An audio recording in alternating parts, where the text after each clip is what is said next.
ChatGPT peut-il remplacer un psychologue? Bienvenue dans cette vidéo où l'on va explorer ensemble ce que l'IA peut ou ne peut pas faire pour votre santé mentale et votre développement personnel.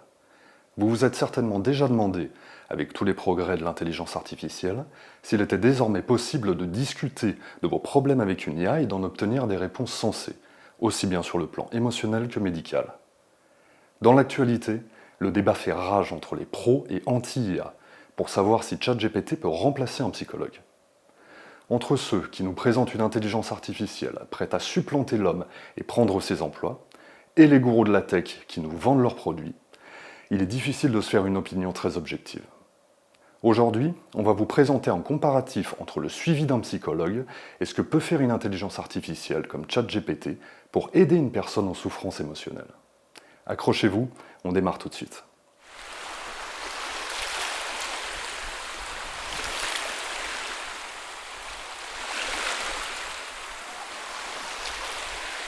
Pour comprendre d'où vient cette idée de l'IA-psy, il faut remonter un peu dans le temps.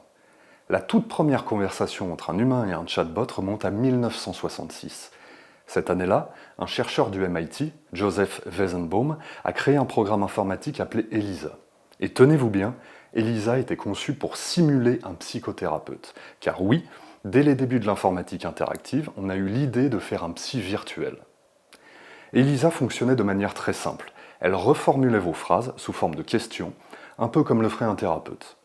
Par exemple, si vous disiez « je me sens triste », ELISA pouvait répondre « pourquoi vous sentez-vous triste ?» Ça paraît basique aujourd'hui, mais à l'époque c'était révolutionnaire. Weizenbaum a mis ELISA dans la peau d'un psychothérapeute pour qui les utilisateurs peuvent se confier. Et figurez-vous que beaucoup de gens se sont pris au jeu. Certains utilisateurs pensaient vraiment qu'il y avait quelqu'un qui les écoutait de l'autre côté de l'écran. On raconte même que la secrétaire de Weizenbaum, en pleine conversation avec Elisa, aurait demandé à son patron de quitter la pièce pour avoir une séance privée avec le programme. C'est dire à quel point cette illusion de dialogue humain fonctionnait. Tellement bien qu'on a donné un nom à ça, l'effet Elisa. Le fait d'attribuer à la machine une intelligence et de l'empathie qu'elle n'avait pas vraiment. Après Elisa, il y a eu d'autres tentatives. Dans les années 70, un programme nommé Paris simulait un patient paranoïaque pour tester si des psys pouvaient le distinguer d'un vrai patient. C'était un peu l'inverse d'Elisa. Et puis dans les années 90, on a créé le fameux prix Loebner, un concours qui offrait 100 000 $ à la première IA capable de réussir un véritable test de Turing, en faisant illusion d'humanité dans une conversation.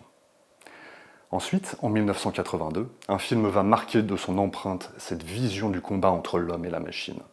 L'incroyable Blade Runner, réalisé par le cinéaste Ridley Scott, et en partie basé sur le livre du célèbre auteur de science-fiction Philip K. Dick. Les androïdes rêvent-ils de moutons électriques? Dans plusieurs scènes du film, on y voit des inspecteurs, les fameux Blade Runner, traquant des robots humanoïdes cachés dans la population au moyen d'un test appelé Voight-Kampff, ayant pour fonction d'identifier ces réplicants. Savez-vous que ce test est parfaitement réaliste et directement inspiré du véritable test de Turing? Comme dans ce film d'anticipation, chaque année, des développeurs proposaient leur chatbot et des juges devaient deviner qui était humain et qui était machine. Plusieurs bots ont remporté ce prix concours au fil des ans, mais ils n'ont jamais été connus du grand public. Les noms des chatbots Mitsuku ou Eugène Guzman ne vous rappellent certainement rien. Soyons honnêtes, jusque dans les années 2010, ces IA restaient très limitées et surtout connues du milieu des développeurs informatiques. Certes, elles pouvaient tenir une conversation simple, parfois vous faire rire, ou imiter grossièrement un dialogue psy, mais rien de vraiment thérapeutique ou d'aussi pertinent qu'un humain. Un tournant intéressant, avant même ChatGPT, ce sont les chatbots spécialisés qui ont commencé à émerger vers la fin des années 2010. Par exemple, Webot, en 2017, développé par des psychologues de Stanford, qui proposait un accompagnement en thérapie cognitive comportementale via des petites conversations quotidiennes sur smartphone. Ou encore Replica, apparu aussi vers 2017, qui se présente comme un ami virtuel intelligent, avec qui parler de tout et de rien, y compris de vos états d'âme. Ces outils ont montré qu'il y avait une demande pour des agents conversationnels bien-être. Des milliers de gens les ont utilisés pour combler un vide ou se sentir écoutés. Mais la véritable révolution est arrivée fin 2022, avec la mise à disposition au grand public de ChatGPT. Vous vous en souvenez sans doute, c'était fin novembre 2022. Grâce au modèle de langage ultra puissant et à des milliards de données, on a soudain eu une IA capable de répondre de manière cohérente et détaillée à presque n'importe quelle question dans un français naturel. Et là, forcément, beaucoup ont commencé à se dire « Waouh, je peux discuter avec cette IA comme si c'était une personne ». Certains ont même poussé l'expérience plus loin et se sont demandé « Et si je lui confiais mes problèmes ? Et si je lui confiais mes problèmes perso, est-ce que ça vaudrait autant qu'un psy ?» Vous le voyez, l'idée d'un psychologue artificiel n'est pas nouvelle. Elisa était déjà surnommée psychologue virtuelle il y a déjà presque 60 ans, mais jamais elle n'a été aussi concrète qu'avec les IA modernes. Avant de donner une réponse tranchée, il faut comparer les deux options en détail. Qu'est-ce qu'un psychologue humain peut vous apporter lorsque vous souffrez? Et qu'est-ce qu'une IA comme ChatGPT peut vous offrir à la place? C'est ce qu'on va voir tout de suite.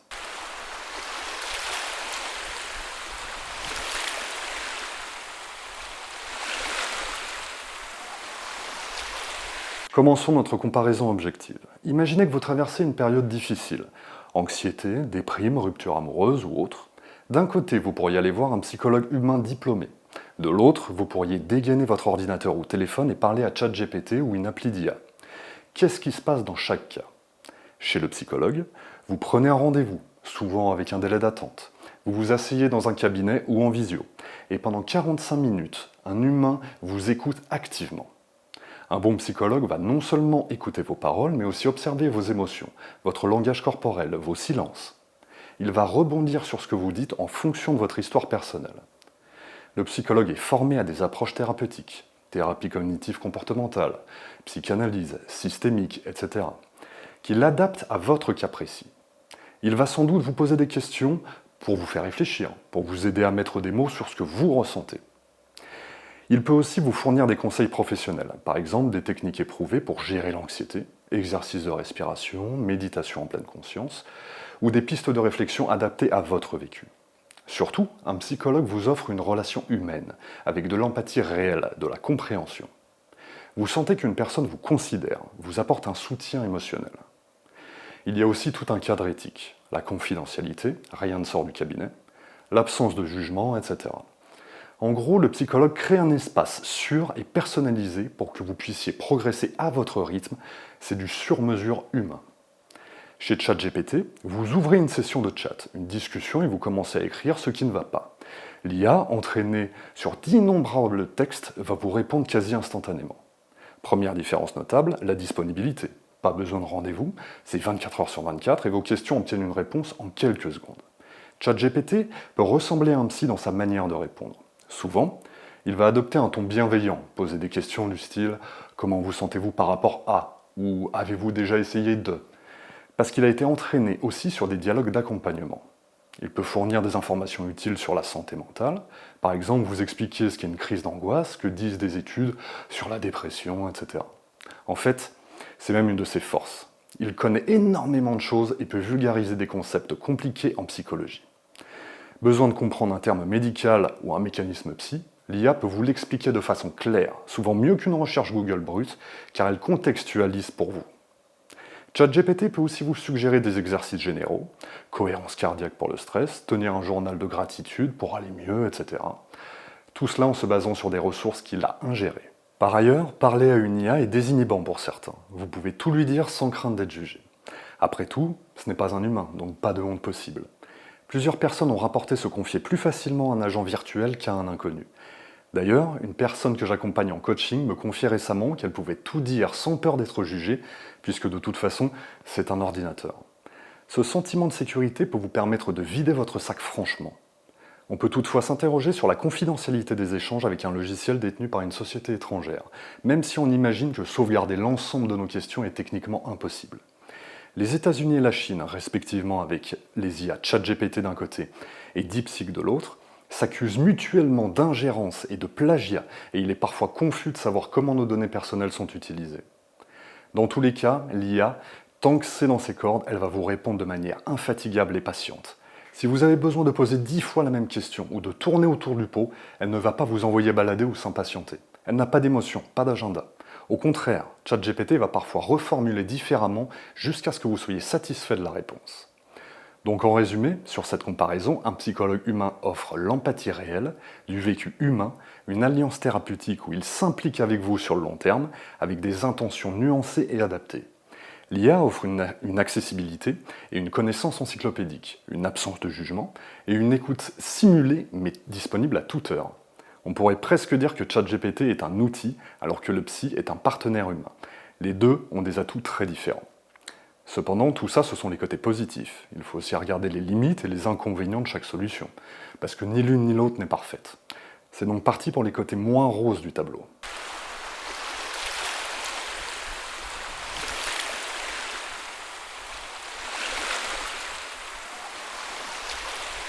Aucun système n'est idéal, alors voyons les désavantages de chaque situation. Tout d'abord, les limites d'un psychologue humain. En premier lieu, le coût et l'accessibilité. Un psy, ça a un prix. En France, hors parcours remboursé sur ordonnance récente, on est souvent à 50-70 € la séance, parfois plus. Tout le monde ne peut pas se permettre une thérapie sur le long terme. De plus, il faut souvent attendre quelques jours, voire semaines, pour un rendez-vous, surtout si vous cherchez le psy qui vous convient. Il y a de la demande, ce n'est donc pas instantané. Il y a aussi des contraintes logistiques. Se déplacer au cabinet, ou se connecter à heure fixée en visio, libérer du temps dans son planning, ce n'est pas toujours flexible. Et si vous avez un gros coup de blues à minuit, un dimanche, votre psy ne sera pas là. Vous vous en doutez, tous les psychologues ne se valent pas. Il y a différentes écoles, différentes personnalités. Il peut arriver que le courant ne passe pas avec un psy, ou que ses méthodes ne conviennent pas. Trouver la bonne personne peut demander plusieurs essais.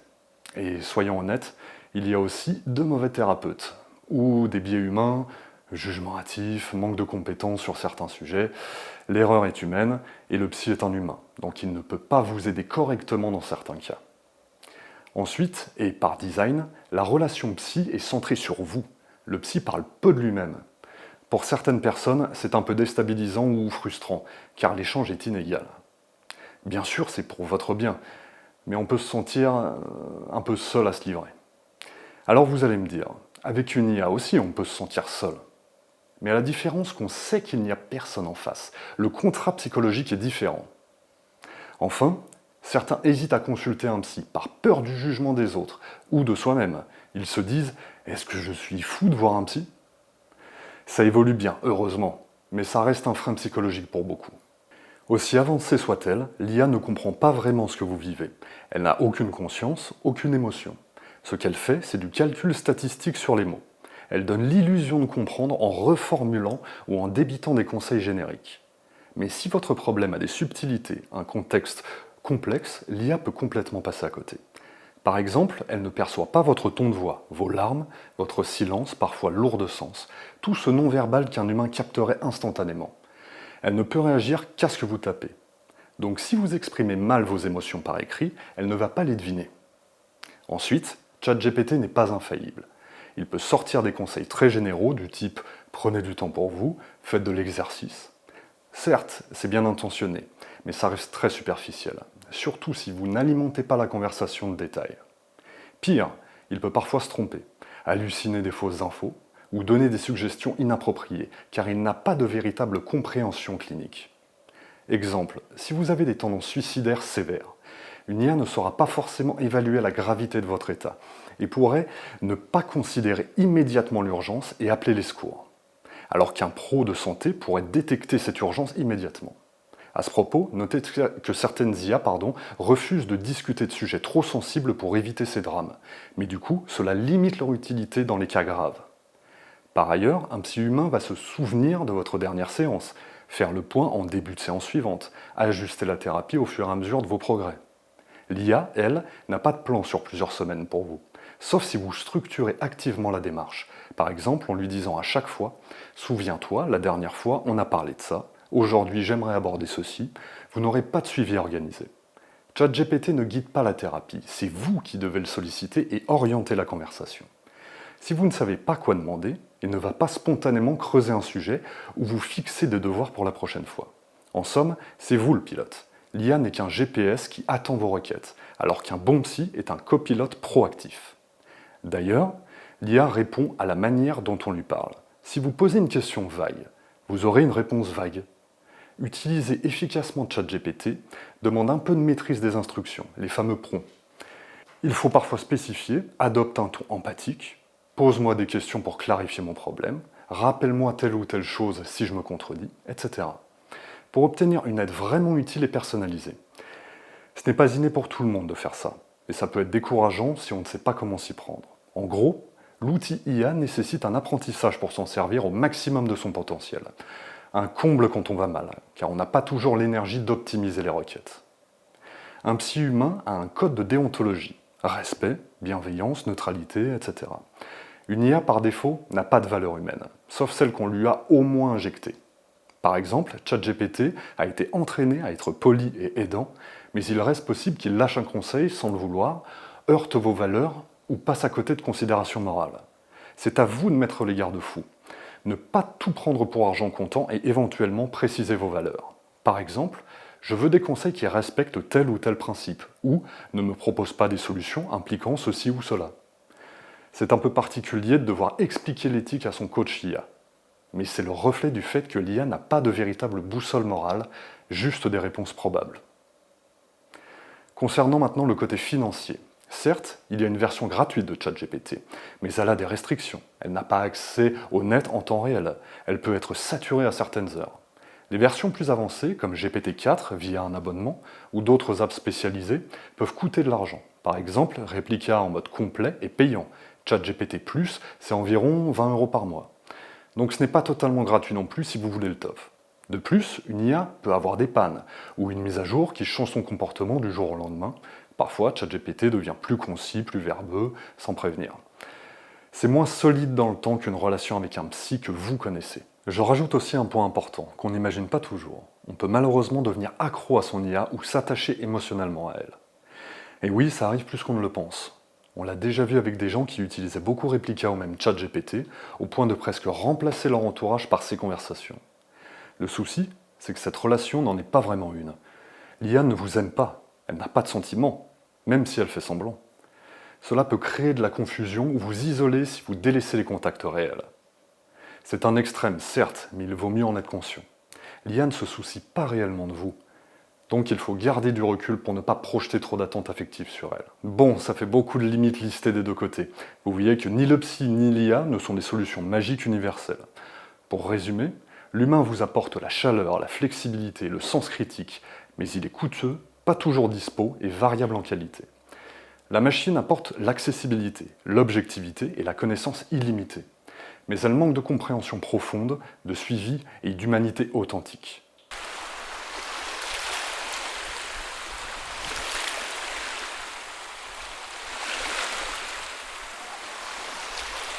Alors finalement, et pour répondre à notre question, ChatGPT va-t-il remplacer les psychologues? La réponse la plus honnête, c'est non. Du moins pas tout seul. Ce qu'il faut bien comprendre, c'est que l'IA peut être un formidable outil d'appoint, mais pas un substitut complet à l'humain lorsqu'il s'agit de santé mentale ou de développement personnel. En tout cas pas en 2025 et probablement pas avant longtemps, si jamais ça arrive un jour. Ce qui se dessine plutôt, c'est l'ère du coaching hybride. Intelligence artificielle d'un côté, intelligence humaine de l'autre, qui travaillent main dans la main pour votre bien-être. On peut tout à fait imaginer un parcours où vous utilisez une IA pour vous auto-coacher au quotidien, par exemple pour clarifier vos pensées chaque soir, pour vous poser les bonnes questions le matin, pour vous rappeler les techniques de respiration en situation de stress, et en parallèle, consulter un psychologue humain une fois par mois pour approfondir les choses plus sérieuses, valider que vous êtes sur la bonne voie, apporter de la profondeur émotionnelle. L'IA sera alors votre compagnon de route entre les séances, toujours là pour un soutien immédiat, tandis que le psy humain serait votre guide expert pour les virages difficiles. D'ailleurs, de plus en plus de psys intègrent cette idée. Ils peuvent donner des devoirs à faire à une appli ou un chatbot, ou les applications de e-thérapie proposent souvent de discuter avec un chatbot entre deux rendez-vous. On voit émerger ce modèle mixte parce que finalement, les points forts de l'IA compensent certaines limites humaines, et vice-versa. L'IA évolue constamment et devient de plus en plus performante. Qui sait quelle fonctionnalité on aura demain? Des IA multimodales qui vous écoutent et vous regardent via votre webcam pour détecter vos émotions en temps réel. Par exemple, ça c'est en développement. Mais même avec toute la technologie du monde, l'humain restera irremplaçable pour l'empathie véritable et la compréhension globale de votre vécu. L'idéal est d'utiliser l'IA comme un amplificateur de votre démarche de développement personnel, pas comme un remplaçant pur et simple de l'accompagnement humain. En tout cas, chez Nemesis Coaching, nous croyons fort à cette complémentarité. Pour celles et ceux qui partagent cet avis et qui veulent essayer de paramétrer un agent conversationnel comme ChatGPT, téléchargez notre guide PDF complet sur l'auto-coaching IA. Ce guide pratique, que vous pouvez obtenir dès maintenant, est novateur dans les domaines du bien-être et du développement personnel. Il vous explique concrètement comment tirer le meilleur parti de ChatGPT et des autres outils d'IA pour votre bien-être mental et votre croissance personnelle, tout en connaissant leurs limites et en les utilisant de manière éthique et efficace. Rupture amoureuse, lutte contre la toxicité, reconquête ou séduction, on vous montre pas à pas comment rédiger des prompts puissants pour que votre coach IA soit vraiment personnalisé. Avec ces jeux d'instructions à copier-coller dans votre téléphone ou votre ordinateur, vous orientez l'IA pour qu'elle vous fournisse une aide bien plus utile que si vous lui aviez simplement dit « je vais mal, aide-moi ». Et ce n'est qu'un aperçu. Le guide regorge de conseils de ce type, de mise en garde et d'exemples pratiques pour que l'IA devienne votre allié au quotidien. Maintenant, j'aimerais avoir votre avis. Est-ce que vous seriez prêt à confier vos problèmes personnels à une intelligence artificielle? Est-ce que ça vous fait peur? Ou au contraire, vous êtes curieux d'essayer? Dites-moi tout en commentaire, j'adorerais lire vos avis sur ce sujet ultra moderne. Si la vidéo vous a plu ou vous a appris quelque chose, pensez à mettre un j'aime et à vous abonner à la chaîne pour ne pas rater nos prochains contenus sur l'IA et le développement personnel. Merci d'avoir regardé cette vidéo jusqu'au bout et n'oubliez pas, vous n'êtes pas seul, l'aide peut prendre de multiples formes, humaines et artificielles. Prenez soin de vous et à très bientôt pour une prochaine vidéo.